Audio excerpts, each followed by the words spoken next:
Thank you very much for having us today, for hosting us today. And I'm really, not just saying it, but I'm really, really impressed with the company profile, with the work that you've done, with the groundbreaking innovation, with the futuristic manufacturing units, the factories that you've set up. I've seen, it's unbelievable, looks like a computer designed image. So very happy to see that. And I'm also happy to see that you take responsibility for not only providing a sustainable alternative to people, but also looking after the planet, environmental friendly policies.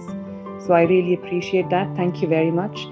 And I'm glad to hear that you're already working in Pakistan. A lot of people accompanying us, have Jinko installed in their houses, buildings, offices. I think if there is a need for you to venture out of Pakistan, instead of investing anywhere, I think the Pakistani market is very promising at the moment. It is huge, and the demand for solar is increasing by the day. We, as the Punjab government, are encouraging solar. We're also starting 2 projects where we are giving free solar panels to the users of 200 or less units.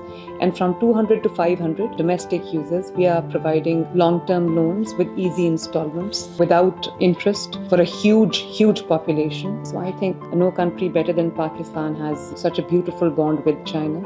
China has also stood by Pakistan through thick and thin. And also, you mentioned cost of the energy. So cost of the energy, power in Pakistan, electricity is coming down. And there is no dearth of workforce in Pakistan. We are a country of 200 point something million people. So workforces should not be a problem. Then we also have the infrastructure that is required for setting up a factory. We've got tax-free zones where we have all the facilities available, the enabling environment. And there is a growing energy demand in Pakistan, and solar is now becoming popular as an alternative.